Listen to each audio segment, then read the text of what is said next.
Like करें, उसके बाद सब्सक्राइब करें और बेल आइकन को दबाएं ताकि हमारे वीडियोस आप तक सबसे पहले पहुंचे।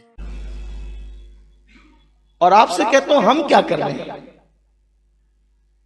जो होता है बस सब देख रहे हैं और वो व्हाट्सएप पर बस फैलाए जा रहे हैं। औरतें बार में जा रही है, आपका काम कितना रह गया? जो आया उसको फॉरवर्ड करो। तुम क्या करोगे?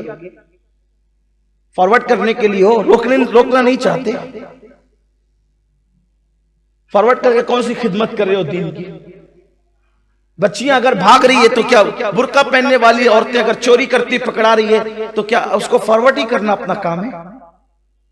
किसी दुकान के अंदर अगर जिना होने की वीडियो आ गई तो उसी को फॉरवर्ड करना अपना काम है? रोकने का कोई प्लान नहीं।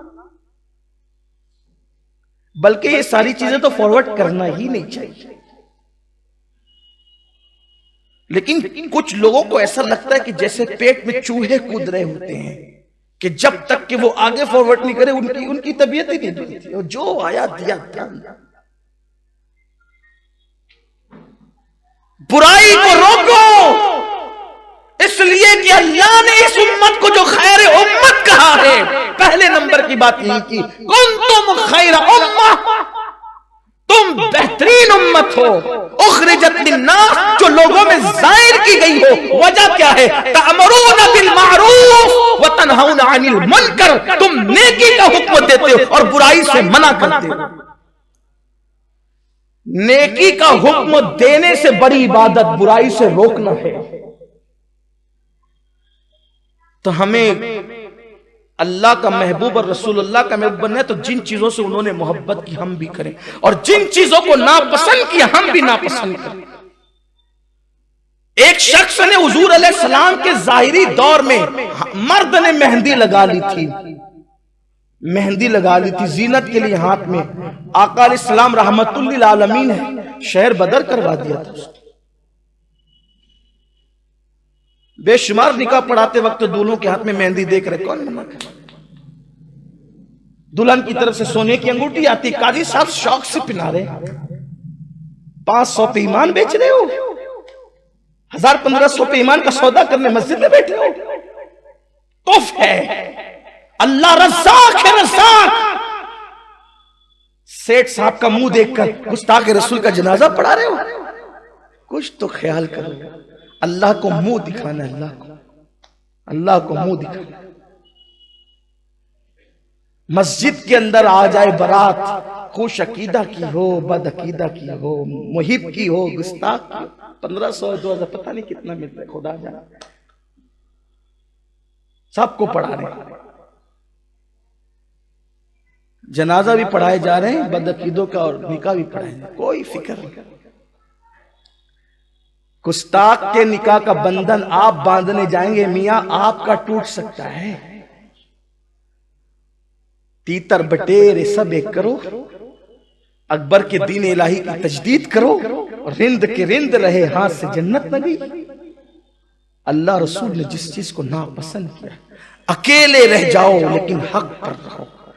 हजरत इमाम आली मकाम के बारे में बहुत अच्छे 2 मिसरे किसी ने कहे, जब भी कभी जमीर का सौदा हो दोस्तों, कायम रहो हुसैन के इनकार की तरह, चाहे फिर 72 रहे।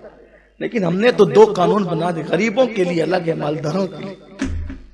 गरीब अगर कहका मार के हंस दे तो बेचारा डांटा जाता है ना, और अमीर जिना करते पकड़ाया गया तो कहा नहीं वो तो उधर घूमने चले गए। ये सूरत है। सूरतें बदल जाती है मौत के बाद, सूरतें पहचान में नहीं आती। अल्लाह ने जिस मनसब पर रखा है हक बात कर, जब तक हक नहीं बोलोगे हक तक नहीं पहुंच सकते। बस इतना है कि हक बोलने का लहजा अच्छा हो। मेरे मुर्शिद हुजूर गौस पाक जब कहते थे, बगदाद में सब लाई लपेटी चापलूसी चलती थी। जब गौस पाक आए तो वक्त के खलीफा कहते थे, ओ मुल्हिद सीधे रहे वरना मैं कातिल हूं।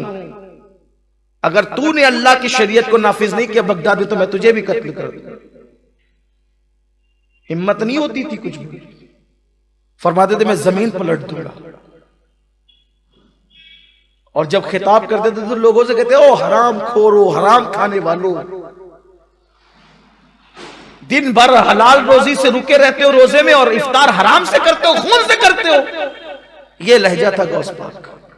और फरमाते थे कि मैं इसी लहजे में बोलता हूं क्योंकि मेरी परवरिश इसी लहजे में हुई।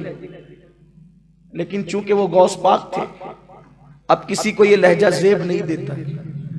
उसके लिए वो भी तो होना चाहिए ना कि कभी जिंदगी में झूठ नहीं बोला और कभी हराम नहीं खाया। 40 दिनार पहले दिन लुटा दिए सिर्फ सच की खातिर।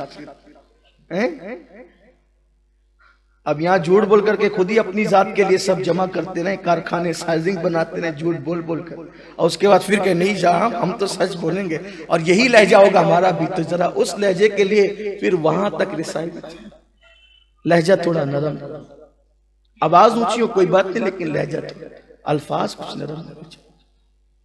तो अल्लाह रसूल ने जिस चीज को नापसंद किया उसको नापसंद। देखो सारे झगड़े किसी की जात के किसी की जात से हो सकते हैं, लेकिन मसलक का इख्तिलाफ खालिस रसूलुल्लाह की जात को लेकर,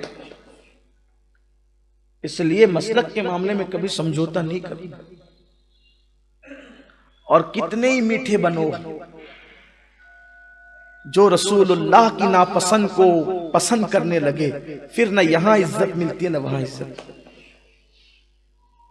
हक कड़वा होता है लेकिन लोग उसको देर से मानते हैं और मानते ही रहते हैं।